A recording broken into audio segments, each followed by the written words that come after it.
தந்தை, மகன், தூய ஆவியானவர் நம்ம நிறைவாக ஆசீர்வதிப்பாராக.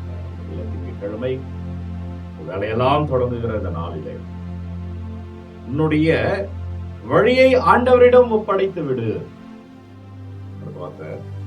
அவரையே நம்பியிரு. இந்த நாளை தொடங்குறீங்க இல்லைங்களா? எல்லாவற்றையும் அவர்கிட்ட ஒப்படைச்சிருங்க.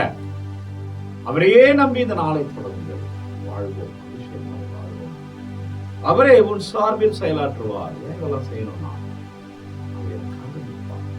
பிறப்பு கொண்டாடுவா எனக்காக பிறந்தவர் மட்டும் இல்ல, என் சார்பாக இருப்பவர்.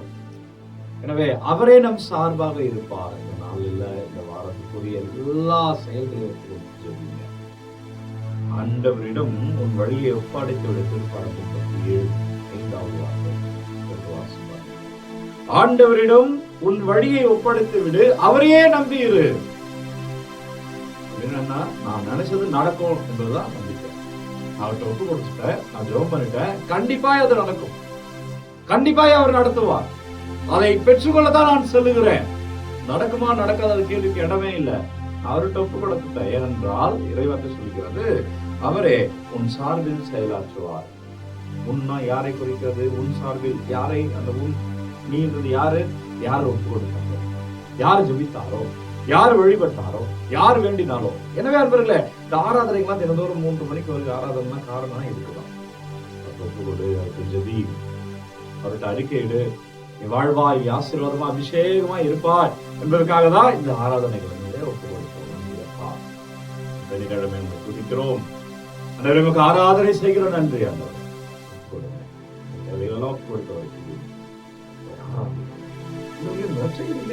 ஆண்டவர் இயேசு கோவிலை காணிக்கையாக கொண்டு செல்கிறார். செய்தி 2வது அதிகாரம் 22-35. காணிக்கை என்பது எல்லா மதங்களிலும் இருப்பது, கிறிஸ்தவருக்கு மட்டும் சொந்தம் அல்ல. எல்லா மதங்களிலே காணிக்கை கொடுப்பார்கள். என்ன அர்த்தம்? காணிக்கை கொடுப்பது அர்த்தம் என்ன?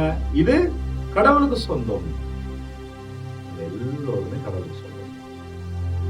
அதான் ஒவ்வொரு முறையும் ஒப்பு கொடுங்க. ஒரு விண்ணப்பங்களை எல்லாவற்றையும் ஒப்பு கொடுத்துட்டு போங்க. ஜெபம் பண்ணி ஒப்பு கொடுத்து ஜெபிங்க. அவர்கிட்ட அர்ப்பணித்து ஜெபிங்க என்று சொல்கிறோம். ஏனென்றால் நம் அனைவருமே ஆண்டவருக்கு சொந்தம். அதான் இயேசு கிறிஸ்து அவர் பணியில் லூக்கா செய்தி 2:49 வாழ்நாள் முழுவதும் அதை தான் சேர்ந்தார். என் தந்தையின் அலுவலில் ஈடுபட்டு இருக்க வேண்டும் என்று ஒன்று தெரியாதா? 2:49 சொல்றார். மாதாவும் சூசையப்புறம் இயேசு காணோம்னு தேடுறாங்க, கண்டுபிடிக்கிறாங்க, கோயில்ல இருக்கிறாங்க, எங்க போனான்னு கேட்கிறாங்க. அப்ப அந்த குழந்தை சொல்லுகிறது, குழந்தை பருவத்திலே பாருங்க, நான் என் தந்தையின் அலுவலில் ஈடுபட்டு இருக்க வேண்டும். ஏன்னா அந்த குழந்தை காணிக்கையாக அர்ப்பணிக்கப்பட்டது. ஆண்டவருக்கு சொந்தம். ஆண்டவருக்கு சொந்தம் என்றால் ஆண்டவன் செயல்படுபவராக இருக்கணும். நீங்க அர்ப்பணிங்க, நீங்க அவருக்கு சொந்தம். ஒரு பொருள் எனக்கு சொந்தம்னா அதை நான் தான் பயன்படுத்துவோம். என் விருப்பம் தான் அது நிறைவேறும்.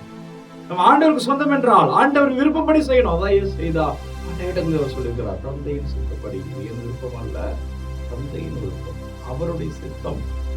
எனவே அன்பர்களே, அவர் சித்தப்படி செயல்படுகிற பொழுது இன்னைக்கு சிமியோன் சொல்கிறார் அல்லவா, இறைவாக்கு வைக்கிறார். பலருடைய வீழ்ச்சிக்கும் இந்த குழந்தை காரணமா இருக்கும் செய்தி சொல்கிறார் சிமியோன். யாரெல்லாம் ஆணவத்தில் இருக்கிறார்களோ அவர்கள் எல்லாம் விழுவார்கள். ஒப்படைக்கப்பட்டவர்கள் முன்பாக ஆணவத்தெல்லாம் நிற்க முடியாது. நீ ஆண்டவர்கிட்டயா ஒப்படைச்சு அவர் சார்பா நிக்கணும்னா ஆணவமாக நிற்பவர்கள் முன் விழுவார்கள். பயப்படவே வேண்டாம். அத பலருடைய வீழ்ச்சிக்கும் பலருடைய எழுச்சிக்கும் யாரெல்லாம் முடியாமல் இருக்கிறார்களோ, யாரெல்லாம் ஓரம் கட்டப்பட்டு இருக்கிறார்களோ, ஆண்டவர்கிட்ட ஜெபிக்கிற பிள்ளைகள் அவர்கள் செல்கிற இடங்களில அந்த ஓரம் கட்டப்பட்டவர்கள், அந்த முடியாமல் இருப்பவர்கள் தலை நிமிர்ந்து நிற்பார்கள். வீழ்ச்சி ஆணவம் நிற்கிறவர்கள், எழுச்சி ஒன்றுமில்லாதவர்கள், உள்ளத்தையும் ஒரு வால் ஊடு பாயும். அன்னை மரியா சந்திக்க இருக்கிற பிரச்சனைகளை குறித்து சொல்கிறோம். நாடு கூட இருக்கும் பொழுது இதெல்லாம் நடக்கும். ஆனா அதையெல்லாம் தாங்கி அம்மா இருந்தாங்க. ராணி இன்றைக்கு இயேசு இந்த உலகத்துடைய ராஜாவாக இருக்கிறார் என்றால் பிரியமான மகளே, நீ ஒரு சொல்லி ராஜா வல்லவரை நன்றி, அப்பா நன்றி, ஆராதனைக்கு நன்றி. ஒப்பு கொடுங்க, விண்ணப்பங்களை அறிக்கையிடுங்க. அதுவரை முழுமையா அர்ப்பணிக்கிற அப்பா உன் சித்தப்படி நான் வாழணும்னு சொல்லுங்க. நன்றியா என்னவெல்லாம் கொடுக்கிறார்கள். இது மாற வேண்டும் என்கிற பார்த்து இருக்கிறேன். கொடுங்க, நீங்க ஆசீர்வதிங்க. நற்பனை ஆண்டவருக்கு கொடுவாங்க. அந்த இயேசு கிறிஸ்துவின் பெயரில் அபிஷேகமாய் வாழ்வீர்களாக. ஆண்டவர் பெயரில் நல்லது நடக்கும். மகிழ்ச்சியாக வேண்டும். உங்களுடைய நாள் உண்மையான இறை ஆசிரியர் கரத்தில் இறைவன் நம்மை தந்தை, மகன், தூய ஆவியார் நிறைவாக ஆசீர்வதிப்பாராக. இந்த நாளும் இனிய நாளே. நண்பர்களே, ஒவ்வொரு நாளும் வெளியே காலை 3 மணிக்கு இந்த ஆராதனை வழங்கிக் கொண்டிருக்கிறேன். அதுக்கு தேர்ந்து கொடுங்க. God bless you. Take care. Have a nice day.